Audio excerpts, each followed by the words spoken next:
You know what's challenging is that the mind wants to be the governor of all that. It wants to be the decider. And one of the things that's amazing about Sri Aurobindo is he really validates the importance of rationality. Like you can't just go making stuff up. It's like it's got to be somewhat rational. So he really says that, and he also says that the mind is just good for a few things, but like why, it's not everything. We have the capacity to know in the depth of our being. Our heart has the capacity to reach in and touch the chicken.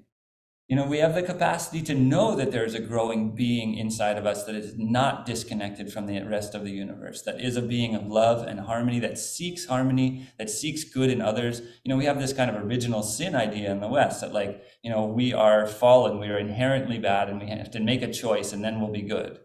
And the yoga tradition has basically the opposite. We are the divine being playing hide and seek with itself.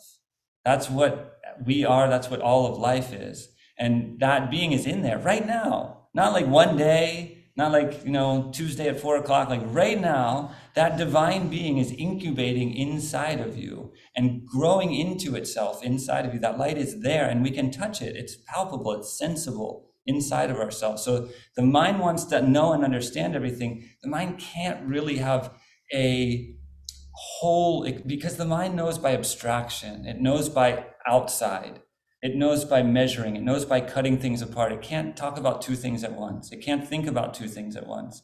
It knows by fragmenting. The heart knows by touching. The heart can look at a tree and just be like, that is a tree. It's alive. It is breathing. It has a personality. It is beautiful. The mind is like, how many branches does it have? So that capacity to know is in us, and that's the capacity that can discern light and darkness, that can discern truth and falsehood.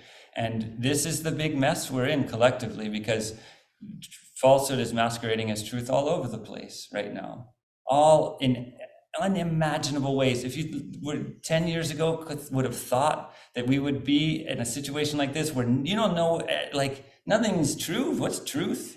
Who cares about truth anyway? It's not even real. Like this whole thing about truth and like social media and people believing things and what they should and shouldn't, it's a big mess. How do you navigate it? It's not going to be with information. That's basically what's happened. This is the evolutionary pressure.